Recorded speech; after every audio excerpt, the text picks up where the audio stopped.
Rett syndrome is a genetic disorder characterized by a progressive disorder of the central nervous system when a child's typical developmental period is accompanied by a loss of previously acquired skills. Usually, signs of the disease are formed by the age of 1.5 years.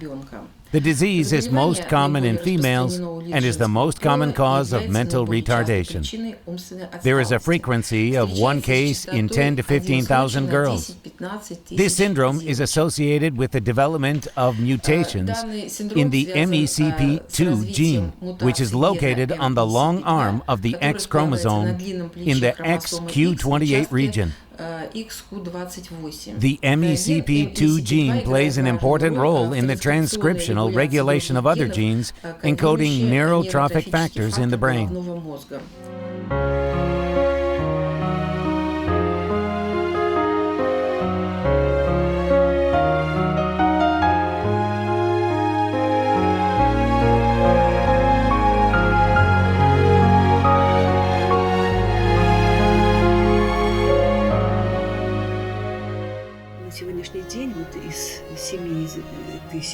Today, out of 7,000 known so-called rare or orphan diseases, only slightly more than 400 are treated, for which science has already managed to come up with a treatment. Technologies are so advanced that there is a reason to believe that the next treatment of Rett syndrome is also a matter of the next 10 years, or maybe even less. We need to save these children.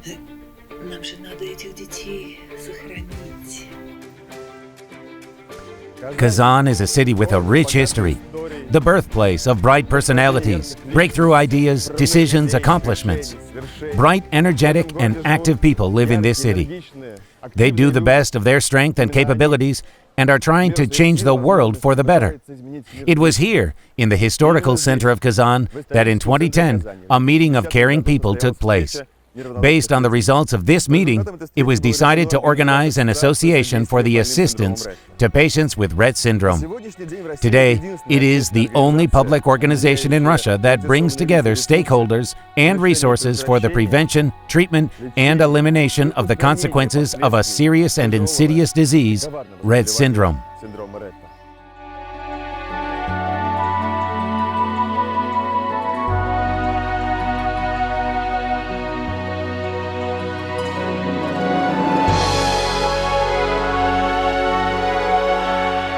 The creation of the association was initiated by a professional Russian tennis player, Olympic medalist Vera Zvonareva. She also became one of the founders of the fund. I learned about Rett syndrome about 10 years ago. Then it was a rather difficultly diagnosed disease, which mainly affects girls.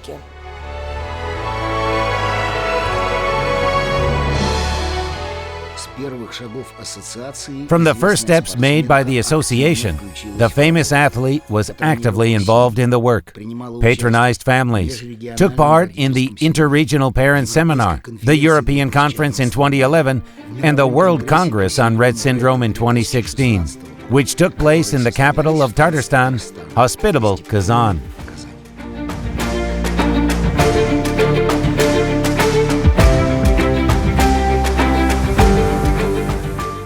Extensive experience in project activities, a database of patients in need of assistance, well-established relationships with partners. All this was shared with the Rett Syndrome Association. Olga Timutsa became a co-founder and head of the association. The new organization required new approaches and new work formats. Interaction and mutual support have become the key words in organizing our activities. An example of how to make the life of our children more interesting and productive was given to us by our foreign friends and partners. Among them, Jorma Syuviari from Finland, Rett father, Gerard Nguyen from France, a doctor, and Thomas Bertrand, Rett father, a representative of the French Association for Rett Syndrome. Paige Nuis of the International Rett Syndrome Foundation. The association was created for this very purpose, to get more information and inform everyone around us, doctors, parents, teachers, social workers, because no one knew about this disease at all. The association acts in contact with the scientific and medical community, finds mutual understanding with the regional and local authorities in the Republic of Tatarstan. Contacts are being built at the federal level. The association especially values its connections with parent organizations and patient-friendly associations. For 10 years, families from more than 50 Russian cities, as well as from 20 countries of the near and far abroad, have taken part in the implementation of the Mutual Support Project. The project has become virtually international. In the last 2 years, partnerships with public organizations of Kazakhstan, Armenia, Moldova, and Belarus have been established and strengthened.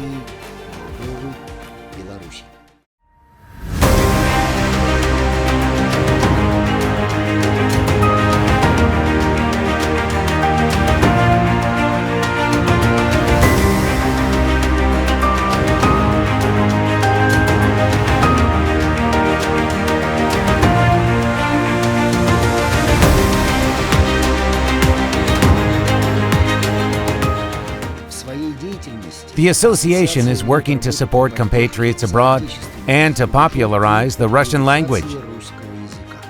It also contributes to the development of public diplomacy and the formation of systematic support for people with rare diseases.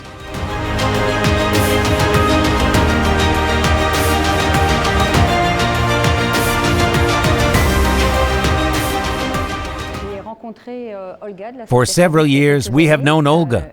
We have exchanged ideas and experiences to find new ways to help families having children with Rett syndrome.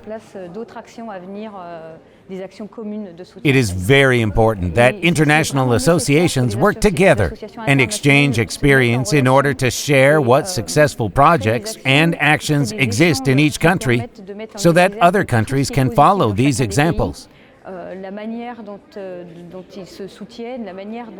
This is a way to find out what kind of social support is available in each country, how it is organized, so that there are real practical ways of organizing assistance.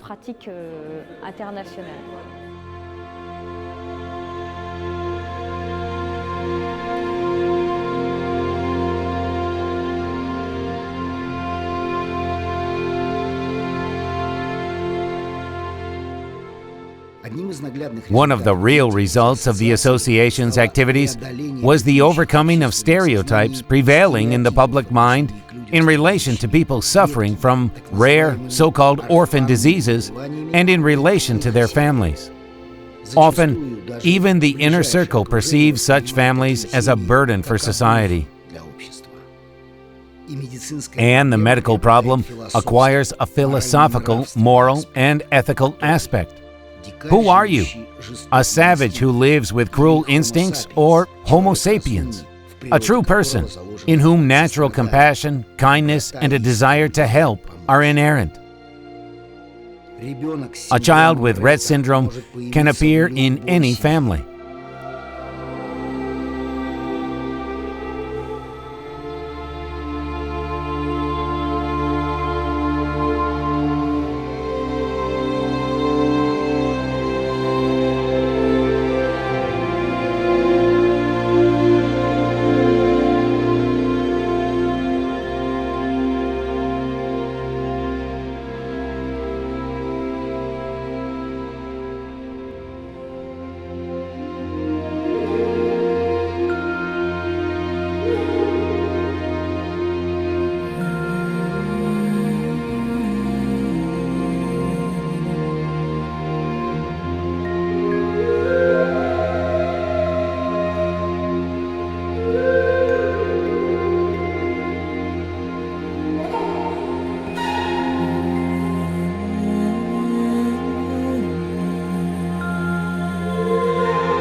Professor Pavel Bilchenko, a Russian scientist who worked for many years at the University of San Diego, the USA, was strongly committed to solving problems related to Rett syndrome. He was very enthusiastic about the creation of the Rett Syndrome Association in Russia and was its advisor and consultant, acted as an expert and goodwill ambassador at international events. Coming close to solving the disease of Rett syndrome, he unfortunately passed away. But the Russian community remembers Pavel Vasilievich and his words. Worthy people accept the current situation with dignity and do not look for the guilty. They get down to business. I urge scientists all over the world, forget everything and start studying Rett syndrome.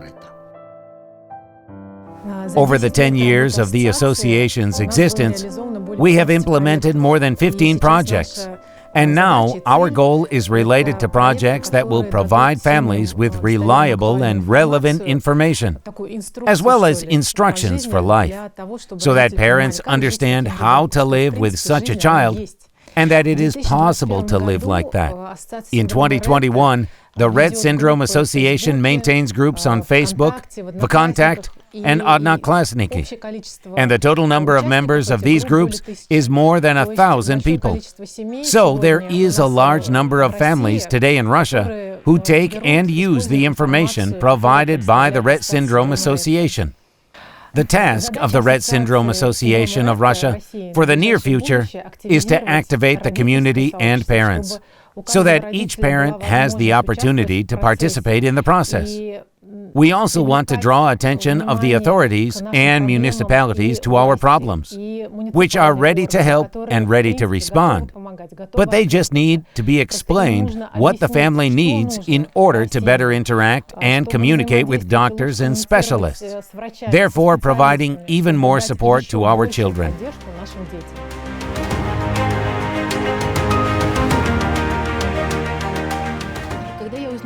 When I found out that there is an association of Rett syndrome, when I met Olga, attended a European conference,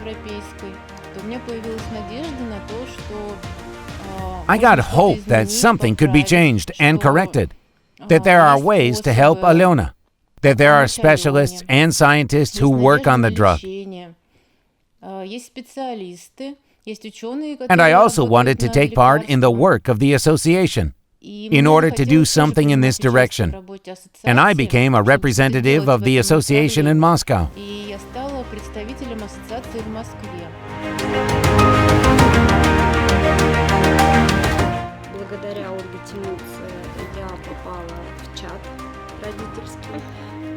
Thanks to Olga Timutsa, I was included into the parents' chat, and it was of great help to communicate with families who had already spent more time with this diagnosis than we did.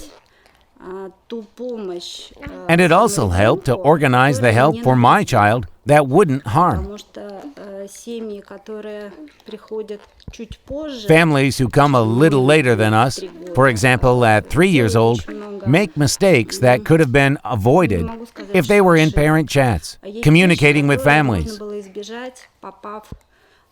They can bypass difficult periods in their children's lives without harming them. We try to participate ourselves as much as possible and involve other families so that families do not consider themselves as left alone. Our communication allows us to exchange experience. As for families who are raising rather difficult children, they are in a vacuum, so communication in any format is essential for these families.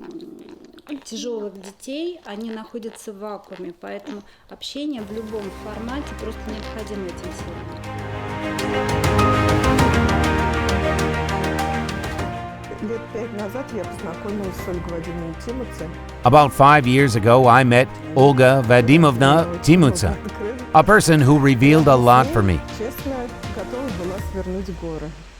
Next to her, I was ready to take on the world, because she is very competent.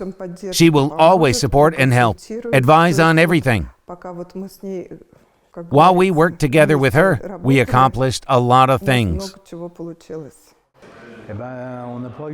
We didn't have the chance. The diagnosis was only at the age of 11, because we did not find a specialist who knew this syndrome. And then we immediately registered with the French Rett Syndrome Association, and we were happy to see other girls and their parents. This has been very beneficial for us. We can meet with other families to talk about our common difficulties. Initially, parents have a lot of questions. How to live with such a child. And when we meet other parents, especially when the child grows up, becomes teenager, and when other difficulties arise with the child, it is very important to learn the experience of other parents. If a cure is found, we will be the first to know it through the Parents Association.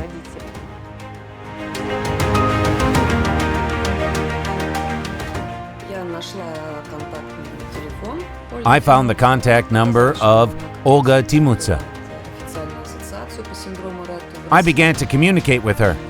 In 2015, together we organized a meeting here in Yekaterinburg. Basically, I was interested in where they were, what they did, what kind of experience they had in communication. Then, most of the parents got connected already. Now there are 300 families in the association, all supporting each other. We mainly share how we treat children.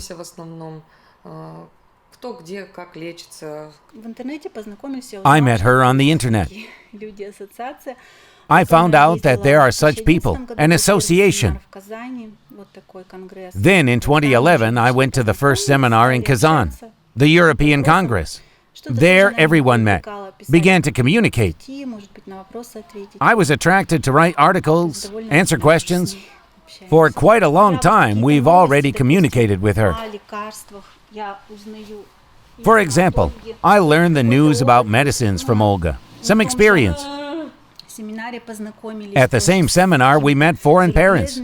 It was interesting to see their experience, find out new stuff. That is, everything went through Olga and her acquaintances. I learned all the information on Rett syndrome precisely from this association. All the information for us, everything comes from there. Thanks to the internet, thanks to the association, it seems to me that many mothers got truly inspired. After each conference, despite the fact that we already seem to know everything, but nevertheless, even we are getting charged up. Some new ideas appear. And thanks to one conference, another one appears, which is bigger. If it were not for the Russian Association, I generally would not know where I could get this information. Because calls, conversations, communication with different doctors, this was not productive at all. Thanks to the fact that they have created the website Rett.rf, which has a storehouse of information. What does this organization give? At least it provides support, because you understand that you are not alone with the disease. You see other parents, communicate on social networks, see the successes of other parents, or vice versa. Unfortunately, we also see sad situations. When our children pass away, we worry. Sympathy helps. These are the people who inspire us, and for a long time. And we have known Olga Timutsa since 2016, when we met at the World Congress on Rett Syndrome. Then I learned that I was not alone with my problems and troubles. And for me, fortunately, there are parents who are around all the time. If we communicate, if we tell each other about our victories and our failures, then the path of the next patients, the next patient organizations, those which will be created tomorrow, or those children who will be diagnosed tomorrow and go for treatment, And rehabilitation will be 5, 10, or even 20 times shorter. When now I look at very strong mothers from an incredible team who came from Russia, there are many of us, and there are no barriers. When a loving, motherly, parental heart wants the best for their child, we can do everything. It's just that every day we are grateful to everyone around. And thank you again for this opportunity, for this grant, for everything that we have done during this time, and thanks to the organizers. Many thanks.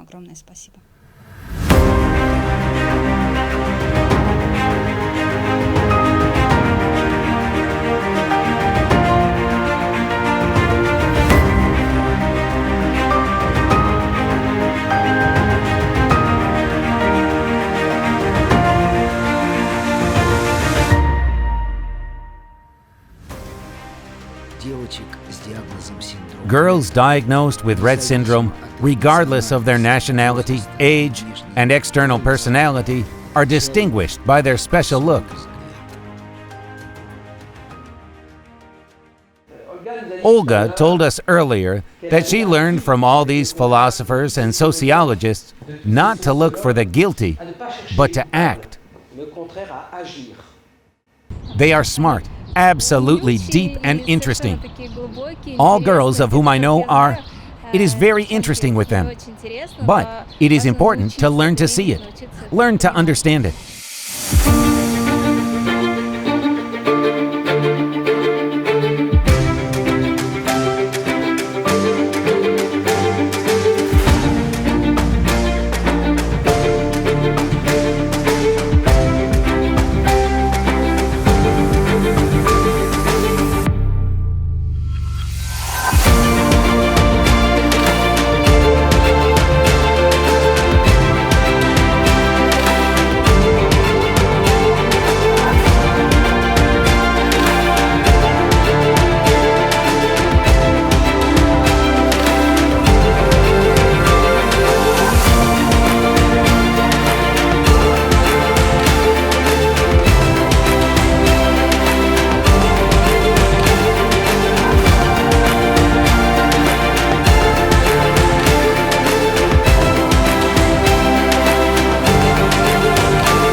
It seems that this look is simultaneously turned into one's own soul, where it encompasses invisible worlds and spaces, and penetrates into the heart of everyone who meets this look, eye to eye.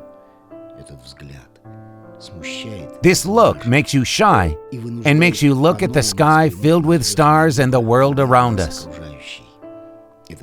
This look awakens moral laws within us.